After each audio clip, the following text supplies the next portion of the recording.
Hello, this is Mark here at Gary's Guitars in Portsmouth, New Hampshire, and I'm here to talk about direct sales, especially when we talk about musical instruments and the accessories.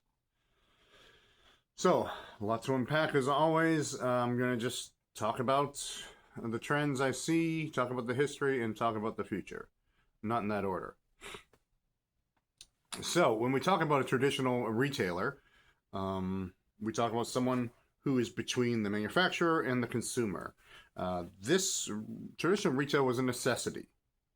If we talk about the town hardware store that would collect and offer all the things that people would need, to like a guitar store where when Leo Fender was inventing his first amplifiers and guitars, he couldn't open a chain of Fender stores all over the world. He could only just sell them to people who knew how to do retail, and they would do the retail end and sell them. But he got to do what he wanted to do, make guitars and amplifiers, and these companies were profitable and everything was cool. Now we're here in the 21st century, and the internet has told us that you can buy things directly, buy direct, cut out the middleman. The middleman being a term for someone who's kind of wedged their way into a deal. Kind of like an insurance company in the healthcare business is a bit of a, because they weren't powerful or necessary, and now they've made themselves very powerful and very necessary. And they take money between, we have the consumer of the product and the provider of the product, and they used to communicate with each other, and then another company gets inside, and they become part of that process. So retail, I don't think, does that. I think retail serves a purpose in the chain and of connecting the consumer to the item, to the thing that's manufactured and bought. However, if we look at there's other trends not in the guitar world, especially in the pharmaceutical world. There's little inklings of this where pharmaceutical companies are sick of the insurance companies and the pharmacies and all that, and they actually, it's kind of ironic, but they're contacting customers directly and saying like, hey, you need your diabetes medicine. I know your copay is $100 a month or whatever, you're $200 a month. Give us $180 a month and we will just give you the medicine. And it's just a breakdown of that whole system that has been broken. And so maybe that's a good thing or maybe it's a bad thing. I don't know. But that is something that's happening. And so just a general market-wide trend to direct manufacturers selling their own products. So is this bad? Yes and no. It can lead a company to lose its competitive edge in the marketplace, and it loses its contact. Ironically, the direct contact with the consumer can lose its contact in the overall marketplace.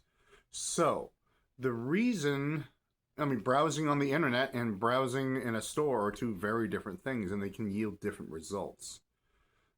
Browsing on the internet just creates this idea of abundance and increasingly lower prices everywhere. And browsing in a real store, you just see something, you're like, I really like that. I want to own it. I'm willing to pay the money for it. So it's a different experience.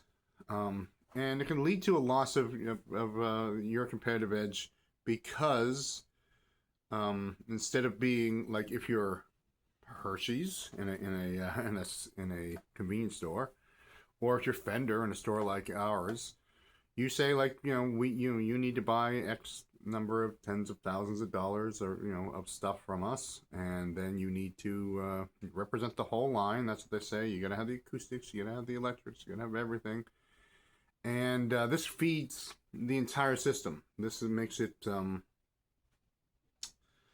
this makes a process whereby people walk in and they go like, oh, I didn't know Fender made acoustics too. I'll try one out. And like, oh, I kind of like this. This is an interesting thing.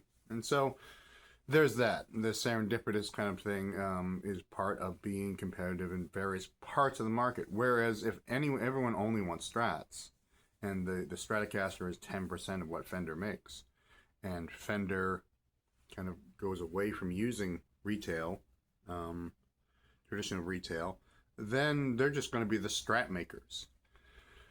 Also, we find if you look at things like stores that no longer exist and the things they used to sell in them, some of those things are just no longer necessary. But some of those things are no longer necessary because people just don't interact with them. You just interact with what you're used to interacting with. So, and it's hard to have that truly serendipitous experience of like, I'm going to walk in this store and see what they have. What's this all about? To when everything is just another swipe on the internet, it kind of takes a little bit of the fun out of it, but it takes the discovery out of it. And we find that kind of happening right now. People are just having difficulty knowing, and of course, there's all the chatter on the internet, and people have difficulty knowing what is good and what is not, and what they need and what they don't need. And sometimes people just come to us and just say, like, just tell me what I need. Do I have to modify my Blues Junior? Because I read on the internet, everyone says you have to do it. The answer is no, you don't. But some answers are simple, some are not. Is this a dependable thing or not? And so it gets very, the waters get mucky pretty quick.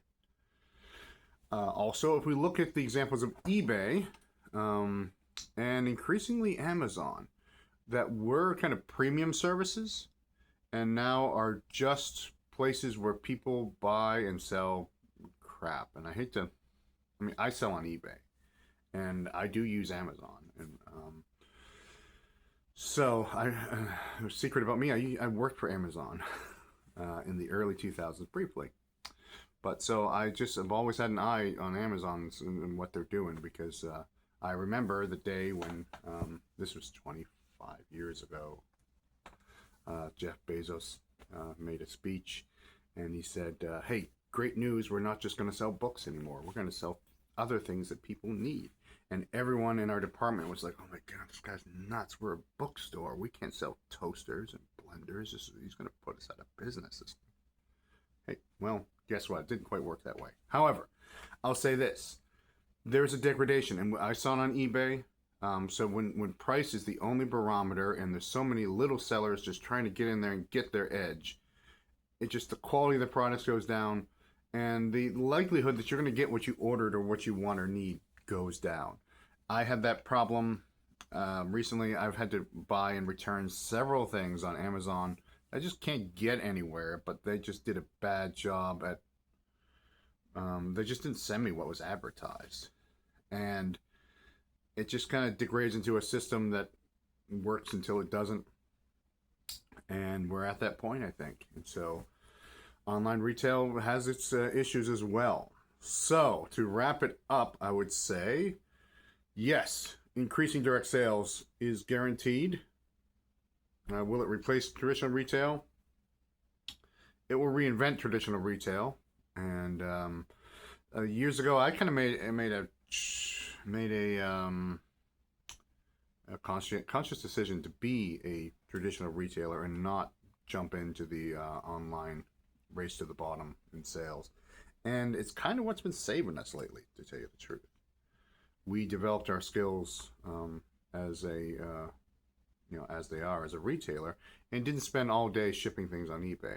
Now, did we miss a few dollars? Yes, probably, and selling opportunities, yes. But as we cross over into this new phase of what's going on, we're not as worried because we kind of operate aside of that. So that's just my personal experience. But yes, more direct sales. You will see it from all the manufacturers. It will work until it doesn't. And it will create a place where this, what looks like a museum, this kind of thing is a long ago dream. When people remember we could walk into a store and see Gibsons and Fenders and Martins, and you could just try them all out, and you could buy and sell them used, and it was so simple. But I don't have control over that, and it just market's gonna market. So thanks again for watching. Check out all the videos here on YouTube. Check out, I'm just announcing a YouTube channel for our record store. Yes, I'm so in love with outdated retail that I've opened another store. It sells records and a few CDs and tapes, but mostly good old-fashioned vinyl records. So it's called Rosebud Records. I'm making a little another little video to introduce you to them, so check that out in our videos. And check that out. It's the beginnings of a page. And thanks again for watching.